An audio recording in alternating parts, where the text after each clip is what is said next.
to be the most notorious serial... Ah!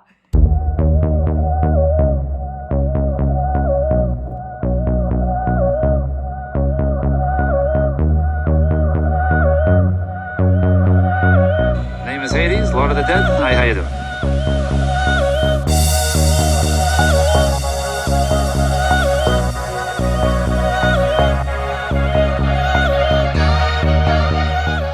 Warning, this video contains topics such as torture, murder, mutilation, and vampirism. If any of these topics are triggering to you, this video may not be for you. Viewer discretion is advised.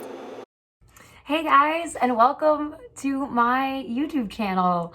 I hope everyone is doing well today, whenever you see this video. So today I'm gonna be doing how I would do my makeup if I was an earthbender or part of the Earth Kingdom in Avatar: The Last Airbender. But who I will be talking about is a female who was named the most notorious serial killer in history by Guinness World Records. And who is the most prolific serial killer? Her name is Elizabeth Bathory. Elizabeth Bathory is a Hungarian noblewoman who is said to have murdered over 600 girls. Elizabeth Bathory was born in 1560, and she was born into an extremely noble family, even having an uncle that used to rule Poland. At the age of 11 or 12, Elizabeth was betrothed to a count called Count Nadadzi. I think I'm saying that right, probably butchered it, that's fine, it's okay. The couple didn't marry until 1575 when Elizabeth was 14 years old, and very shortly they moved to her husband's castle, which was in what is now known as Slovakia. During their marriage, Elizabeth bore 7 children, and it was said that they had a pretty happy marriage, even though it was arranged. They seemed to be very much in love as the years went by. However, Elizabeth's husband died in 1604, and that's when rumors of her torturing and murdering girls in her castle began. The rumors began shortly after her husband's death, and the first rumor was that Elizabeth enjoyed torturing and murdering girls between ages 10 and 14. These were said to be servant girls or peasant girls who were taken to the castle with promises of being Elizabeth's new maids. Before murdering these girls, she would torture them. There are countless rumors and supposed eyewitness accounts that explain different torture methods that Elizabeth would have these girls endure before killing them. She would do certain things like stick pins into girls' skin. She would burn them with hot irons. She would severely beat them, mutilate their... She would cut their noses and their lips. She would mutilate their hands and genitals. She would also starve the girls, and more often than not would force them to strip naked and bathe in freezing cold waters. So most of these girls died from freezing temperatures or pneumonia, died from starvation, or died from severe beatings at the hands of Elizabeth. Rumors also began to emerge of the way that Elizabeth would dispose of these bodies. There were rumors that the girls were buried around Elizabeth's estate. There were rumors that certain servants that were aware that this was happening would take the girls' bodies to church burial grounds at night when no one was watching.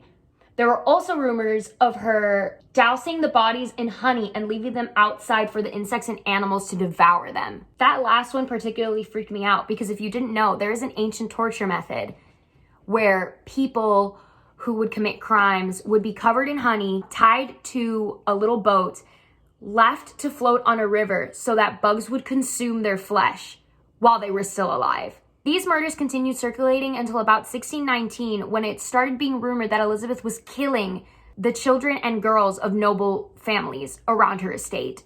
It is said that Elizabeth was luring these girls by promising their family that she would take them in and learn them the ways of the noblewoman and teach them manners, kind of like a prep girl school.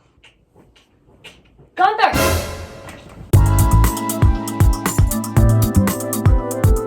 Due to these rumors, investigations began in 1610 to find out if Elizabeth was actually torturing and killing all of these young girls. Which, I mean, if I'm being totally honest, that's kind of because that shows that even back then, money and positions in power matter way more than people who aren't deemed by society as that important. Elizabeth was then arrested in December of 1610 for the murder and torture of over 6 dozen young girls. 4 of Elizabeth's servants, who were really close to her, were also arrested in 1610. These servants, however, denied having any involvement, but they did admit to helping Elizabeth dispose and bury the bodies. After they were arrested, the head of the investigation spent most of 1610 and 1611 putting together eyewitness accounts that would be able to put Elizabeth and her servants on trial and executed for their murders. This detective found at least 300 witness accounts of people that lived around her estate or servants living in the castle that accused Elizabeth and the servants of killing all of these young women.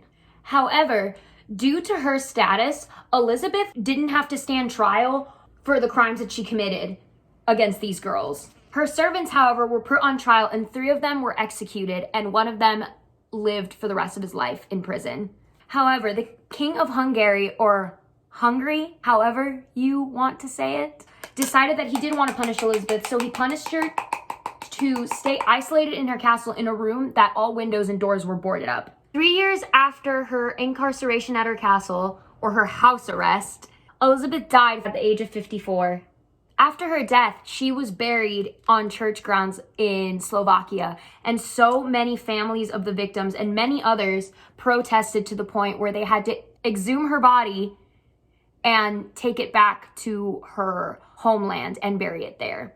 After Elizabeth's death, different rumors started to spark of her torture methods. Rumors such as she enjoyed drinking the blood of virgins, bathing in their blood, and also rumors that she would stab and bite her victims. However, because these accusations didn't occur till way after her death, there is no validity, or there isn't any validity that people see to these rumors. Now, what is so crazy about this whole case? It is important to note that Elizabeth, along with Vlad the Impaler, were both the inspiration for the famous vampire Dracula. Another important thing to note about this case is that in the past 2 decades, many historians and conspiracy theorists believe that Elizabeth might have not been guilty of any of the crimes that she was accused of to begin with. Many historians believe that Elizabeth's wealth and power was a threat to many of the males and male power in Hungary and Slovakia. Therefore, all these men conspired against her to get her out of power. It's also important to note that during this time, many women who were widows were accused of sexual misconduct and of witchcraft and other acts that would condemn them to death. It is also possible that Elizabeth Bathory was a harsh and bitter woman, and that many servants and people that she had disrespected over the years also conspired against her. Where this theory falls short for me is that before her husband died and before these rumors even started, there is a letter that historians found from 1602 of a priest recounting how horrible Elizabeth and her husband treated servants. So it is very possible Elizabeth and her husband had been killing girls for a very long time without the knowledge of other people, especially if they were servants or peasant girls. And that is the case and story of Elizabeth Bathory, or the Blood Countess, one of the most notorious serial killers. I hope you enjoyed this video today. I will try to make a video every week. Also, if you would like to follow my Instagram, I will link it down there below. And I will also put down the link of the artist who let me borrow their song for my video. So thanks so much for watching and have a great day. Better than before, you know I love you more.